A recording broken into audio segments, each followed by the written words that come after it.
Welcome back, everyone. I'm the Bella Gamer, and today we are covering what I believe to be the best made class archetype in Pathfinder 2nd Edition.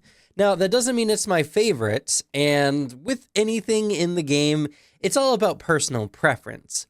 But with the Battle Harbinger, I have to say that I think one of the key aspects of a class archetype is to change a class so that its playstyle is different. And up until this point, many of the class archetypes really don't do that. They more just go along the lines of what the class normally does, except it changes it in some way, whether it is the way of the spell shot gunslinger or even the Palatine detective, which is honestly one of my favorites.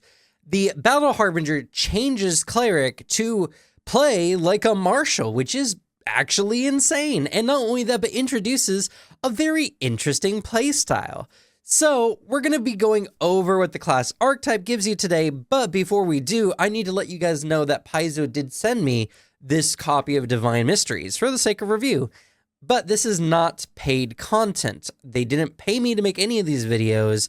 All they did was give me the book and told me to review it however I want. And that's exactly what I've been doing. So just know that all thoughts and opinions here are my own. But if we are talking about shilling into the AM, you probably have heard about it in my other videos, so I'll just make this part short. They have a killer deal going on right now where you can get up to 60% off on most of the stuff on their website. And that's not even including my 10% discount linked in the description below. If you want more shirts that are not green screen compatible and give you a glaring hole in your chest like mine do, I definitely recommend checking it out. Honestly, the deals are really, really good, and I have actually loved their shirts. I've had this Bigfoot shirt for months. It's gone through the wash. It still feels good. The graphic has not, worn away at all, so I do really vouch for the quality of their shirts. So if you want a really good deal, I recommend checking out the link below. All right, now that the shilling is done, let's go ahead and talk about the Battle Harbinger. So the Battle Harbinger changes Cleric, as I said before, making you into a battle cleric in a way that the War Priest really doesn't, because you are sacrificing even more of your spell casting to get actual weapon proficiency increases at the same rate that a martial character does. And legendary class DC, which is also really, really good. Like, this archetype is really, really good. It changes fundamentally how Cleric plays by making it no longer a caster and turning it into a martial character with some spell casting. So let's go ahead and take a look real quick at the adjustments. So right here, it states a couple of the adjustments under prerequisites. That's not a prerequisite, so I don't know. But we lose the Resolute Faith class feature, which gave us master proficiency in will saving throws and let us crit succeed on a success, which was really, really good. And we lost the Miraculous Spell class feature, which gave us 10th level spells. And we can see here under the spell adjustments that we actually have less spell slots than we used to before. And actually, we've been kind of changed to a more bounded spellcasting list, similar to a Magus. So let me just bring up the chart here, and you can see at most we ever get 2 spell slots at any spell rank, and we only get them for our 2 highest spell ranks that we have access to. So this is pretty much bounded spellcasting, though we don't get the studious spells through a normal class feature, but there is a feat that gives us essentially the same thing as studious spell. So yeah, the Battle Harbinger is what happens if a cleric, a champion, and a magus were all fused into a singular class. And that's a really cool idea if you ask me personally.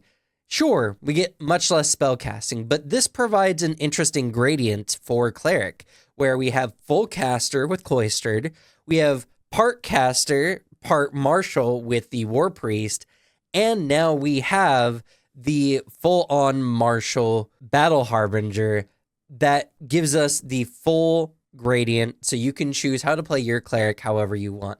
Otherwise, we still get many of the same class features, though obviously with a slight change to two major parts. First of all, our divine font gets changed to a battle font, and now, rather than the heal and harm spells, we can prepare either bless or bane in these slots. And similar to how divine font used to work, we get up to 6 of these extra slots at our highest spell rank.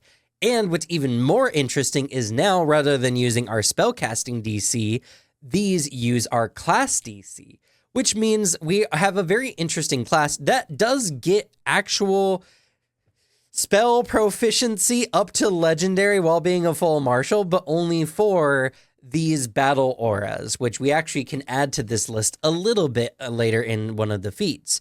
Now, an interesting thing here, and it's not very explicitly written, but it does seem like we can prepare either Bane or Bless in these slots, not like only Bless or only Bane. Like each slot could be Bane or Bless. Now, we are still a prepared spellcaster, so we do have to choose, but this, like, it's very interesting. I don't know. It says you can prepare only Bane or Bless in these slots. Now, is it only Bane and only Bless, or is it only Bane and or Bless? I don't know. It isn't very explicitly written, and again, whenever I say something like this, a bunch of you are going to jump into the comments and say, it's very obvious this or that. It's not. Not to everyone, at the very least. So that's something that I wish was clarified a little bit more. Either way, it works just as well, you know. Is kind of one of the hard parts about language in general is what might seem obvious to one person through intent is not obvious to another person in interpretation. So I don't know. Hopefully we'll get a direct answer to this at some point in the future, but I don't have a problem with it either way. Regardless, it's pretty cool. And Bane or Bless, if you're unfamiliar, Bane gives the enemy, any enemy in the emanation area a -1 status penalty to their attack rolls, and Bless does the opposite, giving you and your allies in the aura a +1 status bonus to your attack rolls. So it's really cool, and the battle font is interesting because it really rewards you for being upfront in battle. That's where the Battle Harbinger really wants to be. And you have some additional spell slots from the Divine spell list up to, might I add, 9th level spells. And there's a lot of really good spells. Like Heroism is such a good Divine spell, and it can give you massive buffs. And in fact, if that is being taken into consideration, the Battle Harbinger is going to be better than most martials in martial combat because you just have access to spells that they don't. Now, granted, sure, you could give your allies these spells too, but that's not really the point. The point is, without you, no one would have this bonus. So with you, I mean, you're increasing your team's overall effective ability in martial combat more than a martial typically could, which is really cool. Now, in addition to the new battle font, we also have a new doctrine, which isn't a doctrine, but it's essentially a doctrine because it works essentially the same. Anyway, we take the battle creed, which is very cool. I love the thematics behind it. And so rather than doctrines, we get creeds. So at first level, we get light and medium armor proficiency and proficiency with up to martial weapons. And if we're using our deity's favored weapon, we also get the effects of deadly simplicity if it is a simple weapon. So overall, pretty good. It's pretty much what most martials would get, except with the additional benefit of deadly simplicity. So we're essentially like a champion, except we don't have the heavy armor proficiency, and obviously we don't have their a lot of their core class features. But if we're talking purely martial capabilities, we're almost the same as a champion, which is really good. At 5th level, we get expert proficiency with martial weapons, but if we're using our deity's favored weapon, then we get the crit specialization for that weapon, whatever it may be. And in addition to this, our class DC increases to expert.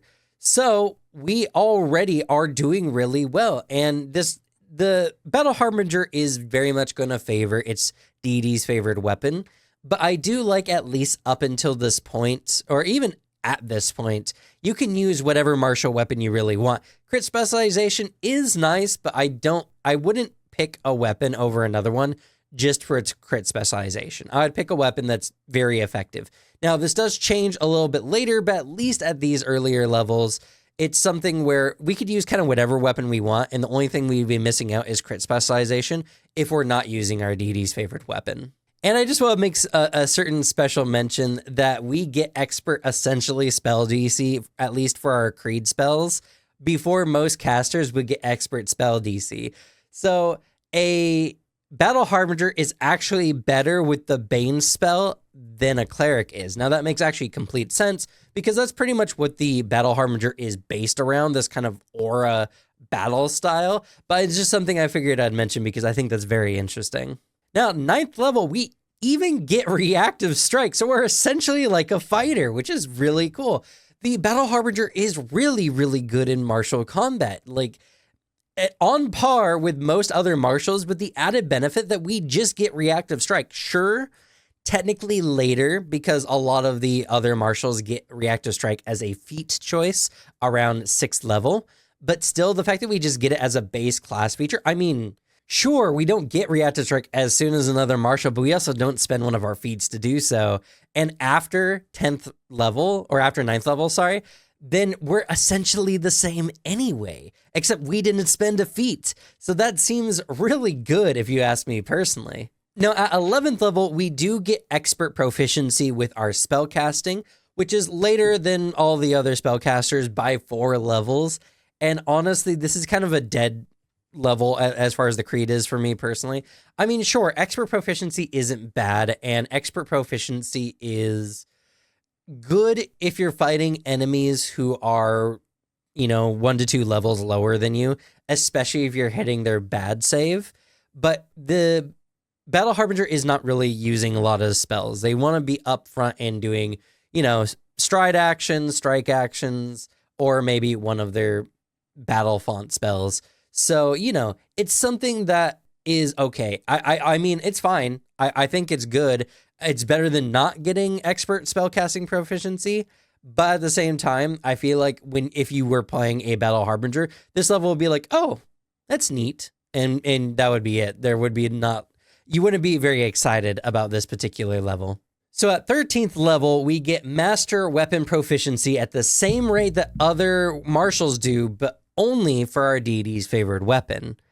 And we also get the Fortitude feature, which doesn't even have a name here, but our Fortitude saves go up to Master Proficiency, and if we get a success, we get a crit success, making this particular style of cleric a much hardier version of the cleric, which is pretty good, if you ask me personally.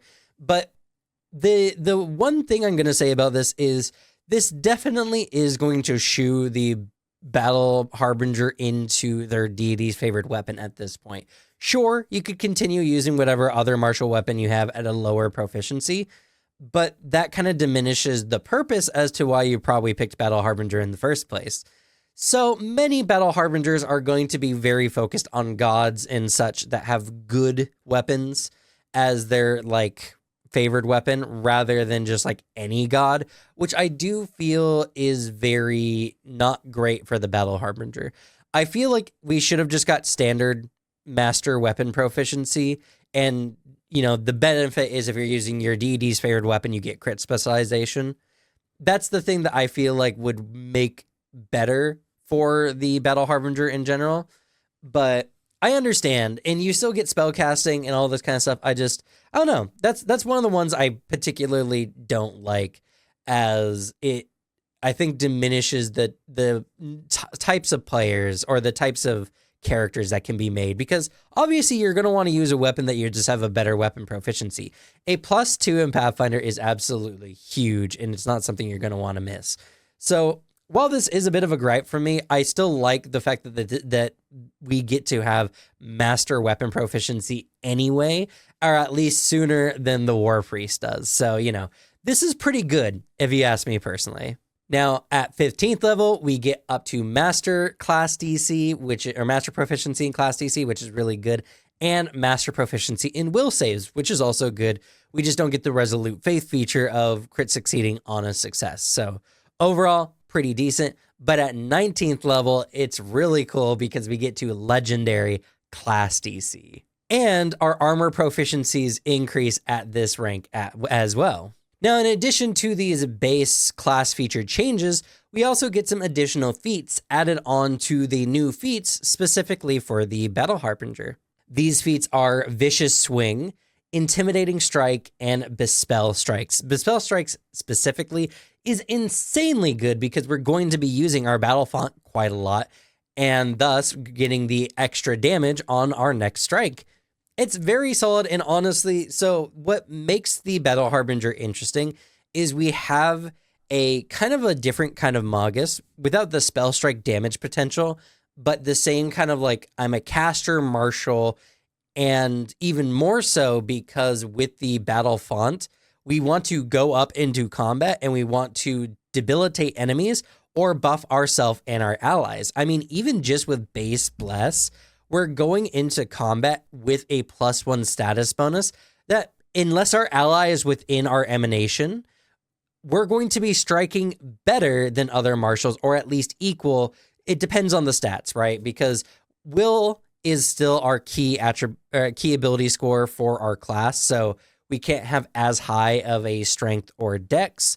But after 5th level, then that's all a wash. And then at 10th level, you know, it's like every other 5 levels, it's more or less the same. And when we get access to heroism and stuff like that, then it doesn't even matter, which heroism is at 3rd rank spells, which means at level 6, we can essentially, no, it's not level 6. No, it's 6th rank heroism, which we would get at 11th level. Then we're already stepping up and above with our spell potential. But honestly, we want to be using our battle font because we get to buff our allies, and buffing your allies increases your team's damage potential. Like, there's a very distinct difference between buffing a party member by +1 to hit and buffing everyone within your aura by +1 to hit. Like, the damage potential is really, really good for your team, honestly. Or if you're playing more defense for your team, nerfing enemy attacks, any enemy that's like adjacent to you, is also incredibly strong. So it creates this interesting playstyle where we're a upfront fighter. We want to be close to the enemies. We want to be fighting the enemies.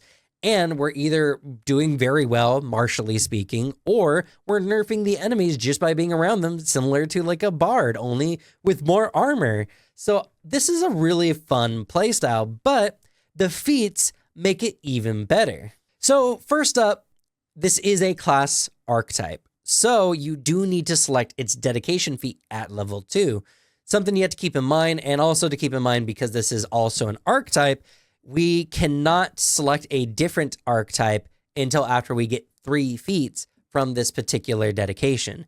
So no archetyping / multi-class archetyping until after 6th level. That's a little rough for some builds, but honestly, for the Battle Harbinger, I feel like it makes a lot of sense because we're essentially getting a whole new class for just the cost of a few feat levels. It's pretty strong, honestly.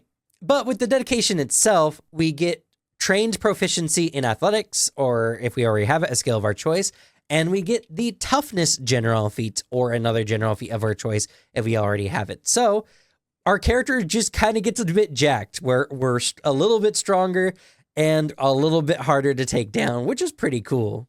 You could choose acrobatics instead of athletics, though. I figured I'd make mention, but I don't know why you would necessarily. I mean, sure, maybe. There's a lot of D&D favored weapons that are agile finesse weapons, and so you might be going a more kind of acrobatic route, but it's really, really hard to have a light armor build because medium and heavier armors are just better defense-wise in martial combat. In this particular class archetype, really wants to go a more heavy strength build to get that heavier armors, which we'll talk about heavy armor here in a moment. So I don't know why you would choose acrobatics. So most people, I'm sure, are going to go with athletics, but, you know, it's your character. You don't have to be optimal to be good. It's just something where I figured I'd make mention of it, that you can choose acrobatics rather than athletics. I actually forgot about that, but, you know, I also don't know why you would, personally speaking. Now, at 4th level, we get a really good feat called Aura Enhancement. Now, Aura Enhancement is really good because it adds 2 new battle auras to our battle fonts that we can choose from: Benediction and Malediction. So Benediction and Malediction are very similar to Bane and Bless, and if you watched my Divine Mysteries overview, you've probably already seen these 2 spells, but what they do is either increase you and your teammates' AC or decrease the enemy's AC if they fail a will save. Now, this is absolutely huge, and it plays into a very interesting playstyle when it comes to the Battle Harbinger, because with Malediction, you're decreasing enemy AC, meaning as long as enemies are failing, which is something we'll talk about here in a little moment because this is a very key playstyle choice, we are making them easier to hit, and none of these spells are necessarily sustains. They can be sustains to make enemies reroll and to increase the size of your aura, but there's nothing saying we can't be using an aura round after round to give enemies a big penalty to their AC, and then we bless ourselves to make it where we get a higher attack against the enemy, meaning that we can make a +2 status swing in 2 different ways that we can also combine with things like off guard by flanking or something else, which means there's some very easy ways we can make a AC to attack differential of 4, which is insane. And that's at just level 4 of the Battle Harbinger. Like, in just a couple rounds, it would be insanely easy to make it where enemies just consistently have a -4 effectively against their AC. Technically, it's -3, and we're giving ourselves a +1, but you know what I mean. So yeah, absolutely insane, and it gets even better. Because another level 4 feat we can get is called Tandem Onslaught. What this does is the first time in a round that we successfully strike with a weapon or unarmed strike, we can sustain one of our current battle auras. Now, we do have to do damage, so if the enemy does resist all of it, which is unlikely, this effect doesn't go off. But that's not very likely to happen, and what makes this really good is, say we cast Bane on ourselves, and then we run up to an enemy, and they succeed their will save. So now, the next turn, we can hit the enemy, expand our Bane aura, and they have to make a will save again. They're likely to eventually fail the will save if you just hit them enough times after enough rounds.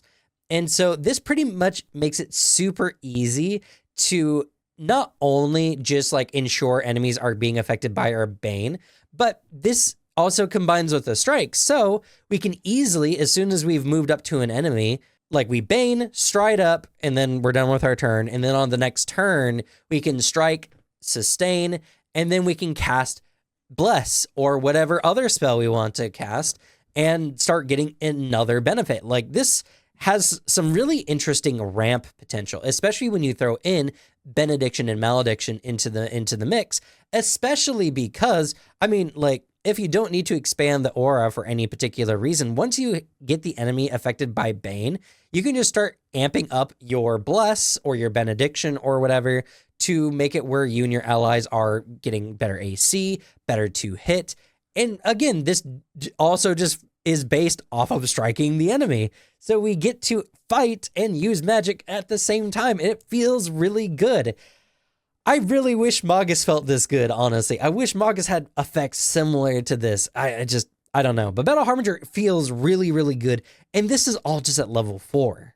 Now, at level 6, we do get access to Exingent Aura, and all this really does is allows our Bane and Malediction spells to affect mindless enemies who are normally immune to the effects of most will-based saving spells.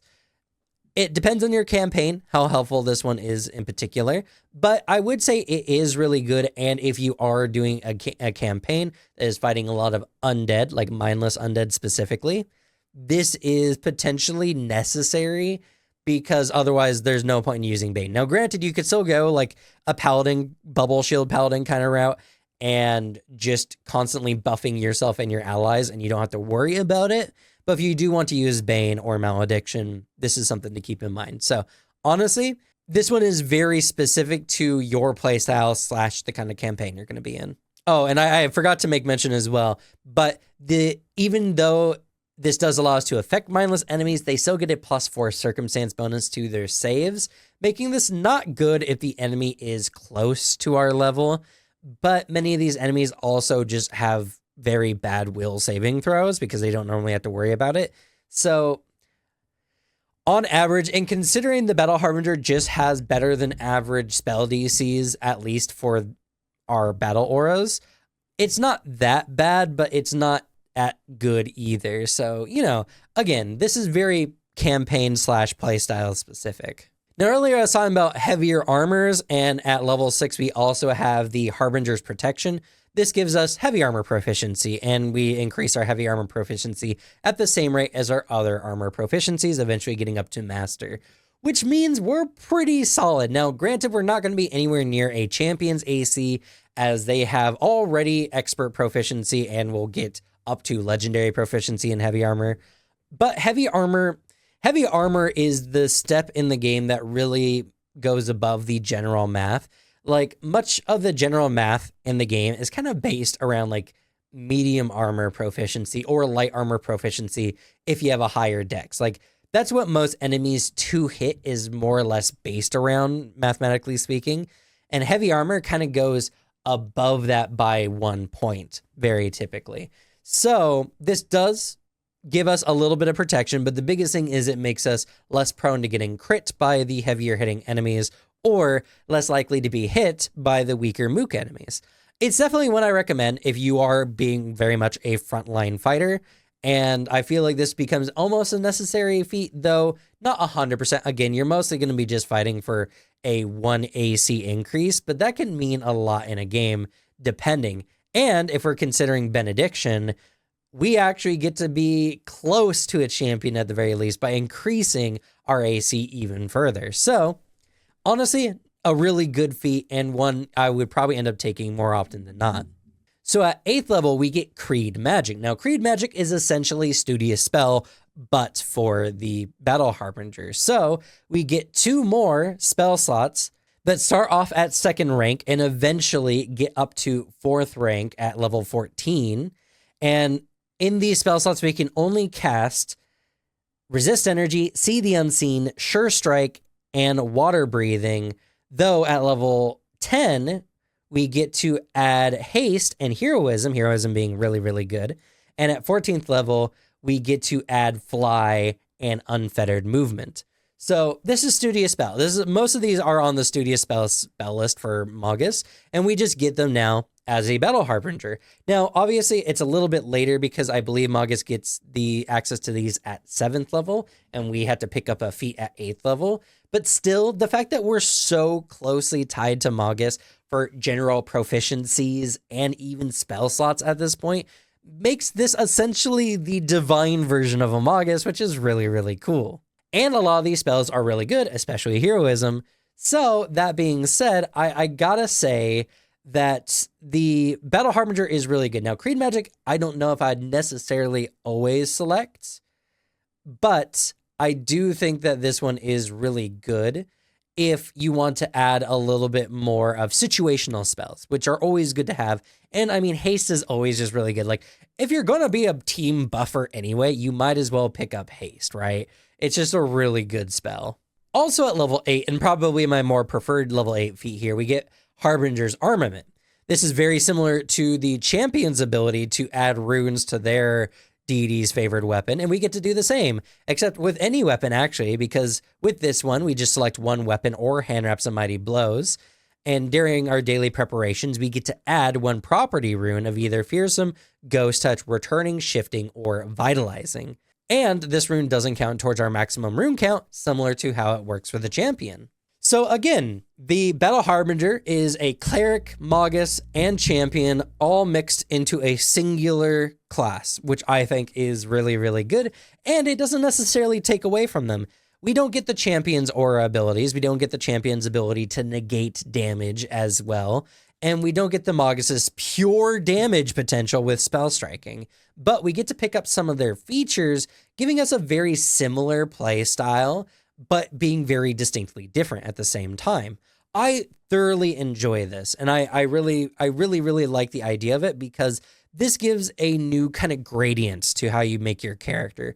Now, rather than playing a champion who has some multi-class archetype into cleric to kind of get some more of the divine spells and everything like that, we get to just play the Battle Harbinger.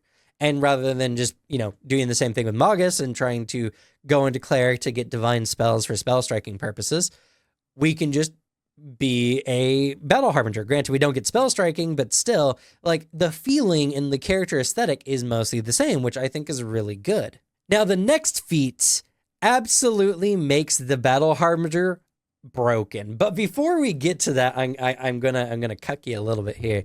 I just gotta say, if you're enjoying the content, leave a like. It really helps out the channel, and I really want TTRPG content to get out there. So if we want more people to be interested in TTRPGs, interacting with anyone's video, not just my own, is really good. So if you're watching TTRPG content, please leave a like, leave a comment, something like that. Show the algorithm that we actually care, because TTRPGs are really on the rise, and this is the perfect time to strike, especially with so many great games coming out next year, and some more amazing Paizo books as well as Starfinder 2nd edition.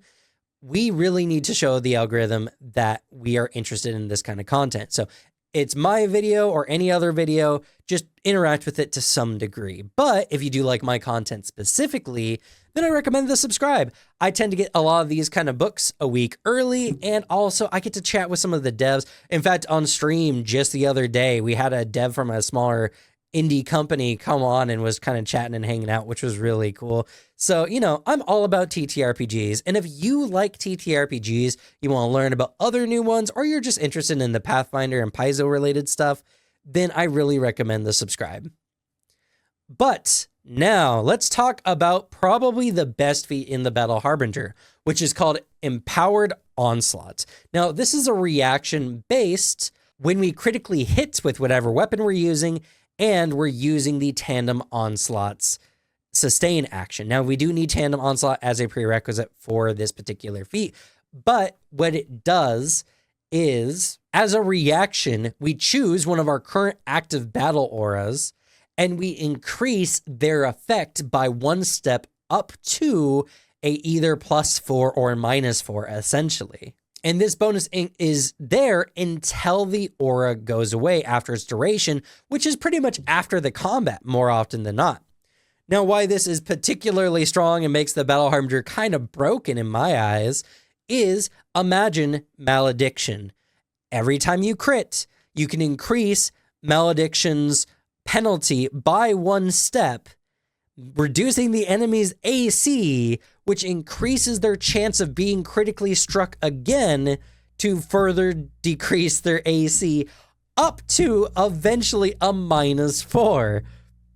That isn't even including whatever benefits you're giving with like a bless spell, for instance, or if you're flanking the enemy, making them off guard, because off guard is circumstance and this is status.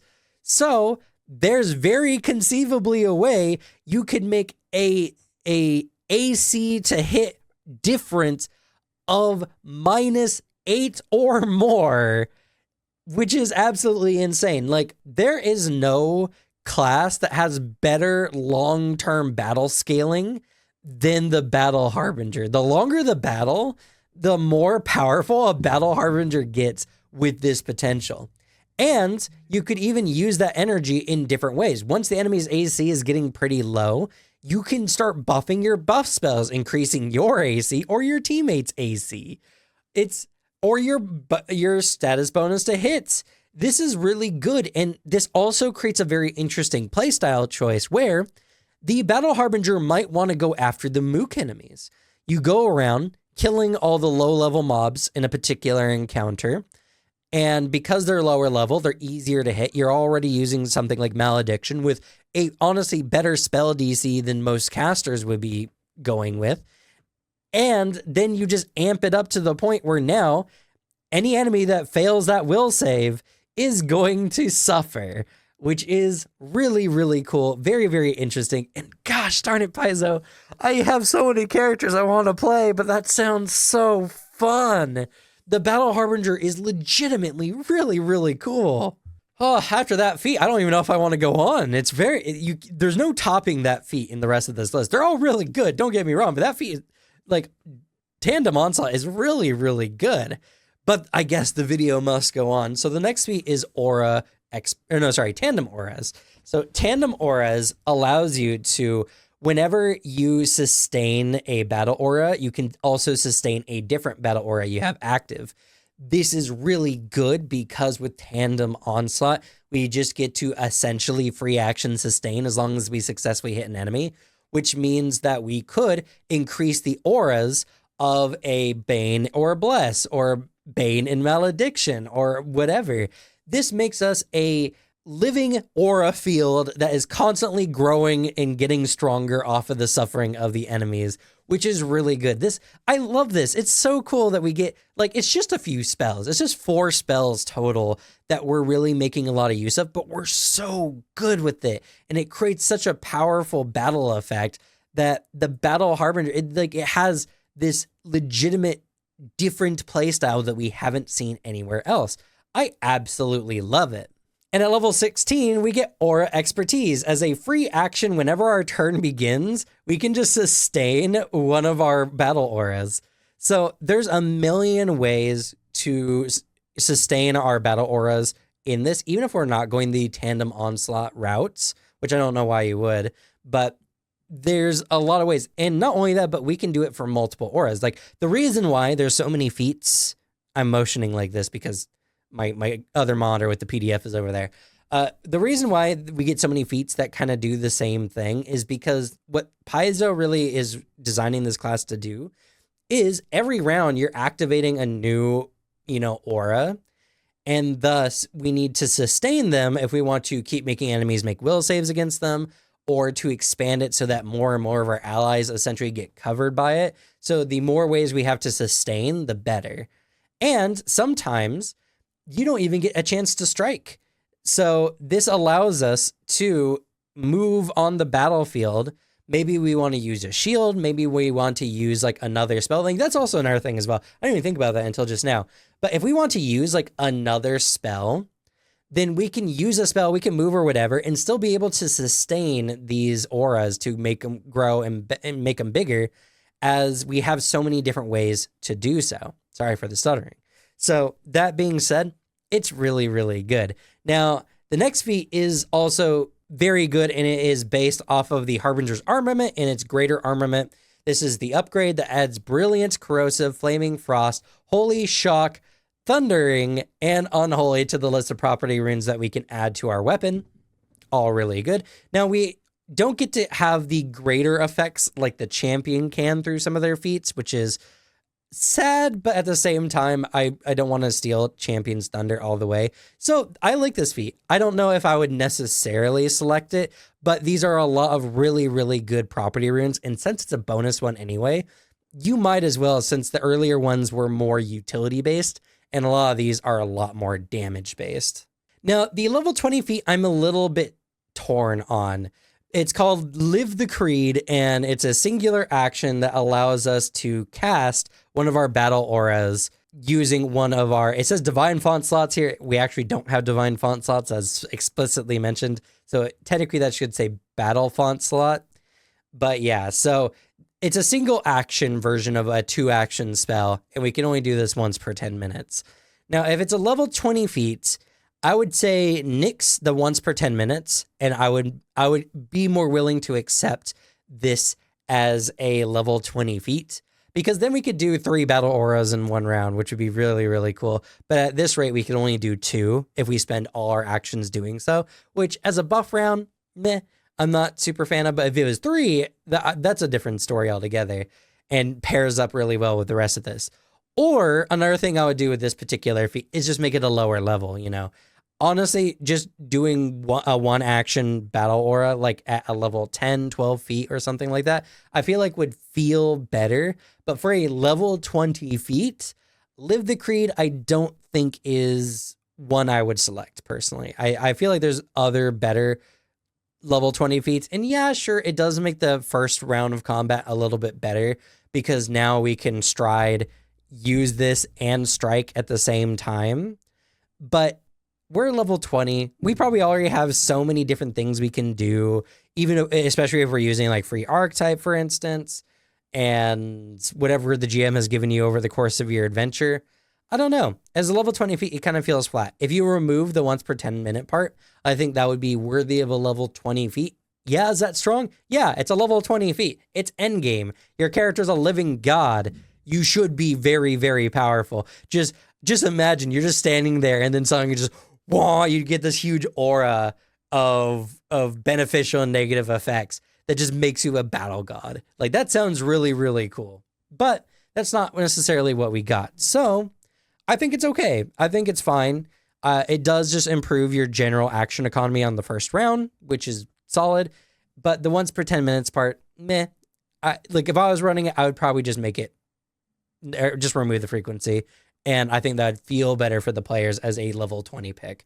But yeah, that is the Battle Harbinger. If you can't tell, I like it. I am not kidding when I say this is probably the best class archetype in Pathfinder 2nd Edition, at least for now. It's very good. It creates a whole new play style, and there's a lot of it that feeds into itself. You are into this very aura-based play style, and it has given players something they've really wanted. Many of the other class archetypes just let you kind of do the same thing the class normally does, only a little bit different. You know, Way of the Spell Shot, for instance, allows you to add a little bit of magic onto your gun firing, but you're still a gunslinger at the end of the day. Your playstyle hasn't fundamentally changed that much. And the same thing for the Palatine Detective.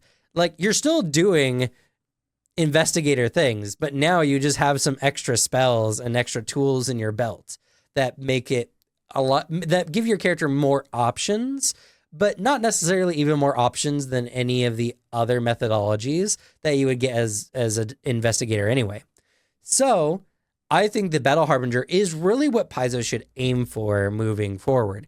I do think that a class archetype should fundamentally change how a class plays, making it where you can't really say that a Battle Harbinger and a standard cleric are even the same class. They just don't work the same. And if you were to put them side by side and tell someone, are these the same class or not? They'd be like, I don't think so. This one's a martial character with spellcasting, and this one's a spellcaster, you know? That's what I think a class archetype should be. They should give you the ability to change the way you play a class, you know, whether it's your favorite class or just playing a class in a way that you find more fun. There's a lot of people who don't like spellcasting. They like martial stuff, but they want to play a cleric for story purposes. This allows them to play a cleric in a way that suits more of their play style, which I think is really, really good. So let me know your thoughts down in the comments below. I'm ignoring anything negative about this one. It's just that good. I'm sorry. There's nothing you could say that could convince me otherwise.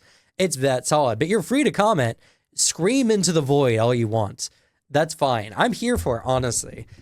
I'm here to let you give your opinions, even if I don't listen to them. I do. I do tend to read the comments a lot of the time. But I hope you all enjoyed the video. And there's still a little bit more in Divine Mysteries I'm going to cover, but I think I've hit most of the parts I really like. I probably will still do like the Rasmussen Priests and maybe the Witch Patrons, the new Witch Patrons and everything like that. But we'll probably, the Mortal Herald too. I was looking through the list. There's still some other stuff, so stay tuned to the channel for more, but that's going to be it for me. So thank you all so much for watching. Good luck with your games. Leave the bad luck to me, and I'll see y'all next time. Bye.